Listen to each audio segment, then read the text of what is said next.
Nako, ano itong nangyari kay Senator Robin Padilla, mga kababayan, at siya ngayon po ay pinagtatawanan.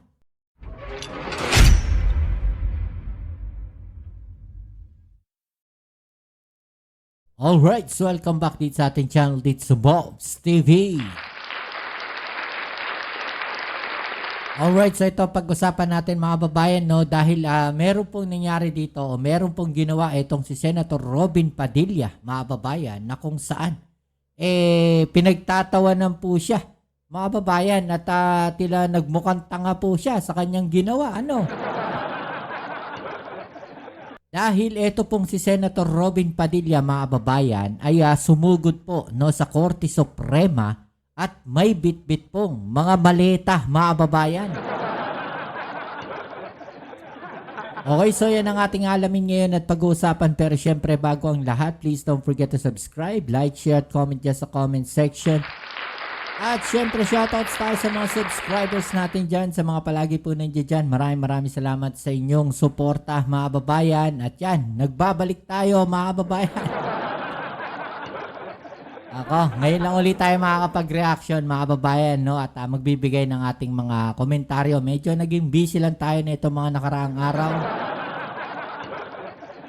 Okay, so ito pag-usapan natin, Senator Robin Padilla, no, mga kababayan, sumugod, no? Sumugod sa Korte Suprema at may dala-dalang maleta, mga kababayan.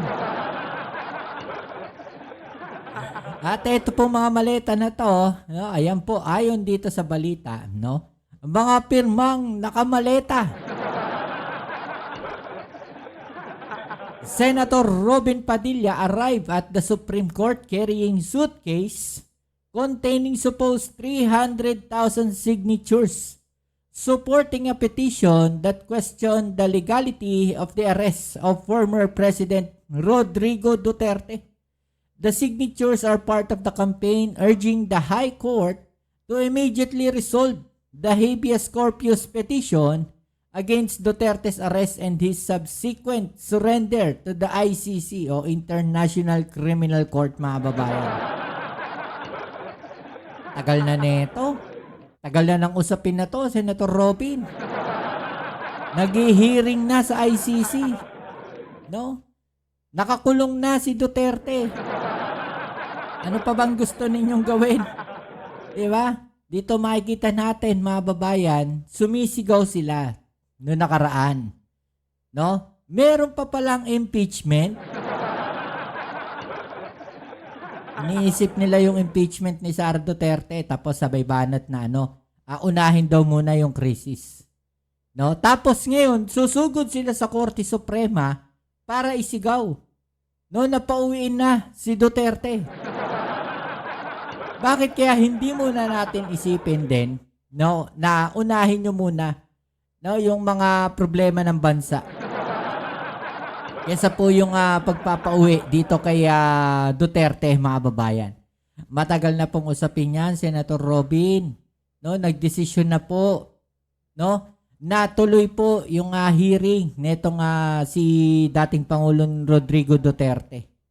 No, at nagmumukha lang kayong tanga dyan at pinagtatawanan na lang kayo.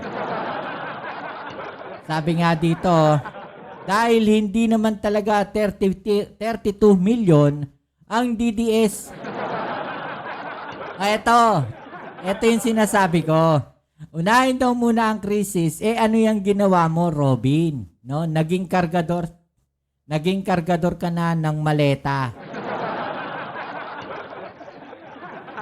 Yan ang literal na basura ang laman.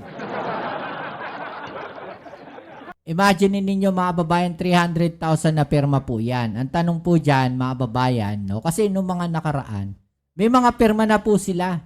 No, nagpapirma na sila. 'Di ba? So ngayon, meron daw po silang 300,000 na signatures na laman netong maleta na to. Ang tanong kaya dyan, no, yan na lang ba yung mga DDS? Yan na lang ba yung mga DDS, mga babayan? O, panoorin muna natin itong balita, ha? Ito, bring him home, sabi dito, mga babayan. Alright? So, ito, panoorin natin. Bring him home! Bring him home!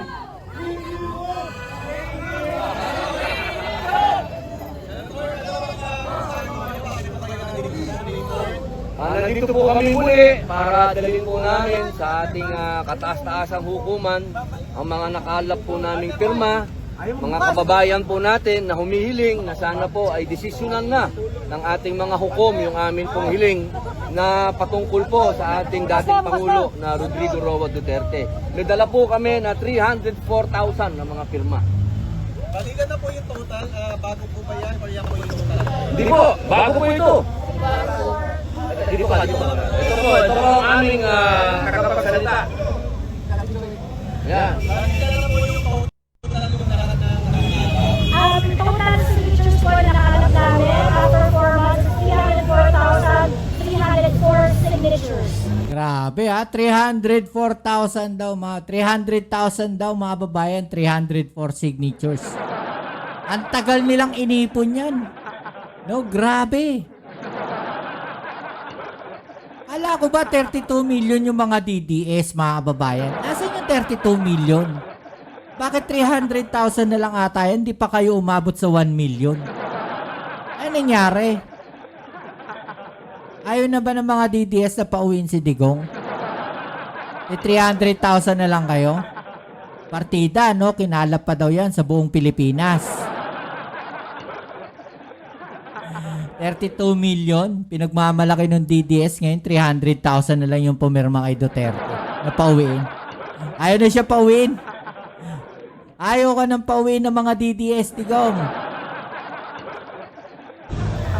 All verifiable, 304,000 strong support. All verifiable daw. To decide on the habeas corpus cases filed by the Duterte siblings. Grabe ha. Ilang signature copy na po yung inaasahan na lumabas? May mga dumarating pa, marami pa mga dumarating. Oh. Ito yung mga napaghandaan namin na mga signatures. Nagpapalakas pa ng loob, may mga paparating pa raw. Kailan kaya? Kailan kaya darating yung mga paparating na pirma na yan? No? Kailan? Isasabihin namin, marami pang mga dumarating. Sa darating na mga araw, pag nalipon namin ito, mag-schedule kami na susunod na submission. Pero sa ngayon, wala pa pumili. Ma'am, this is the third time ipanawagan ba kayo sa Supreme Court? Yes! 304,000 is 304,000. And these people came to us na walang kapalit, walang ayuda, wala kami magbibigay. Lahat sila lumapit, Talaga ba? umaasa, nakikilos na ang Korte Suprema para ipaglaban ang ating soberanya. Na, Malita. Mabigat talaga. Hindi po grabe, nilabas na ni Robin yung maleta, mga babayan.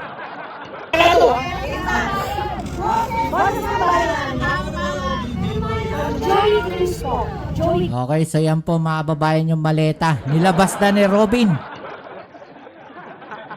Sabi nga dito mga babayan, no? A Davao City population is around 1.8 million sa Davao po yan, ha? Assuming 65% are adults, that should be around a million or less, more or less. And these a-holes are able to gather only a measly 300,000, and these 300,000 so-called signatures were accumulated throughout the country. So, ibig sabihin, sa buong bansa po yan, mga babayan. Now, the question now is, where are the 32 million so-called voters for Sara? Nada. No, nasan daw po yung 32 million na voters for Sara? Ayaw na ba nilang pauhin si Digong, mga babayan, itong mga DDS na to? Simple lang yan, mga babayan. Kung talagang gusto nilang pauwiin si Digong, yan pong 1 milyon, mga babayan, ha?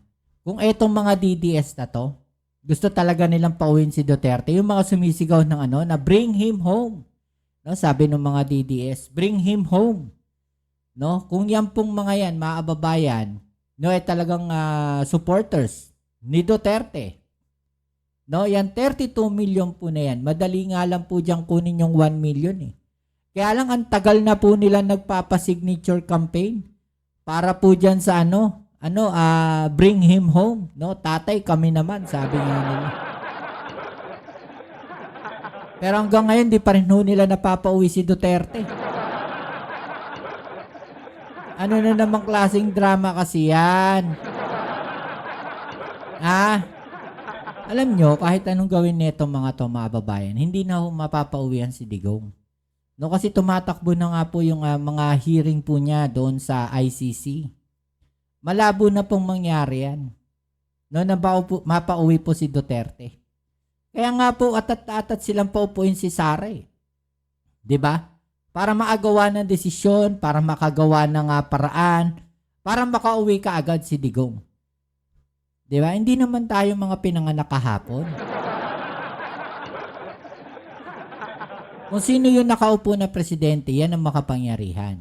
Alam natin yan. At nagawa na po ng mga Duterte yan, mga babayan. Nagawa na po nila yan dati. 'Di ba? Kaya nga naghari-harian yung mga Chinese dito, yung mga pogo eh. Na hanggang ngayon nililinis pa rin eh. 'Di ba yung mga illegal na gawain nila? Oh. Kaya ako talagang seryoso tong si Sara, mga babayan. No, kung talagang seryoso siya, no, na linisin yung korupsyon sa gobyerno, bakit kailangan pa antayin yung 2028? Bakit hindi pa niya gawin ngayon? Alam mo, siguro napapaisip na rin itong mga DDS na to, itong mga supporters po na to, no, na parang ano ba nangyayari, no? May pag-asa pa ba talaga? Baka wala ng pag-asa, inuuto na lang tayo na itong mga to. Baka ginagawa na lang tayong tanga na itong mga to. Nagpapalakas na lang ng loob, mga kababayan, para sa 2028 masabi na malakas po yung kanilang puwersa. Nag-aantay sila ng 2028, mga kababayan. 'Di ba? Nag-aantay sila, mga kababayan, na manalo si Sara Duterte. Nakikita ko tuloy doon sa mga DDS, nag-aantay yan eh. No, kung mananalo si Sara o hindi, tsaka sila babaliktad. Alam nyo kung bakit? Pag hindi nanalo si Sara, mga kababayan, ibig sabihin, tapos na yung usapan dyan. Malabo na silang makabalik, mga kababayan, sa gobyerno. Makabalik man yan? No, dekada siguro. Bago maabalik yung mga yan. Kasi kung si Sara mai-impeach, mga kababayan, hindi na yan makakatakbo sa kahit anong posisyon. Diba? Ang problema dyan, no, pag nabuksan na po yung mga bank accounts nila, talagang sasabog na po lahat, no, ng mga tinatago ng mga to. At yung pong mga bank accounts na yun, mga kababayan, ay konektado pa rin po doon kay Rodrigo Duterte, kay Digong, mga kababayan. Kasi joint accounts nga daw po yan, sabi ni dating Senator Trillanes. So ibig sabihin, joint account po ni Sara Duterte at saka ni Digong. At napatunayan, mga kababayan, no, na yung mga bank accounts na yan ay related. No, dito po sa mga sinasabing drug money, 'di ba? Galing daw po sa droga yung pera, 'di ba? Sa mga pogo at sa mga kung ano-ano pang mga illegal na operasyon, mga kababayan, eh lalo silang madadali diyan. Kaya nga pinipigilan nila eh. 'Di ba? Hangga't maaari mapigilan yung impeachment ni Sara Duterte. No, kasi magkakaroon po ng pwede pong iyan na yan, isubpina na yung mga bank accounts na yan. At mabubuksan na po itong mga bank accounts nila Sara Duterte. Kung talagang wala silang tinatago, mga babayan, bakit tayo nilang buksan? 'Di ba? Bakit natatakot silang harapin yung impeachment?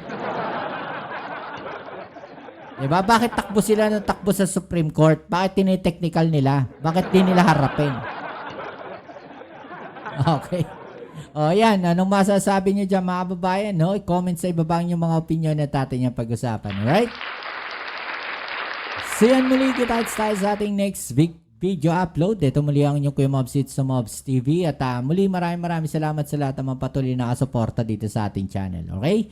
So, yan. Shoutout sa inyo sa mga followers, subscribers natin dyan. Ito muli ang inyong Kuya Mobs sa Mobs TV.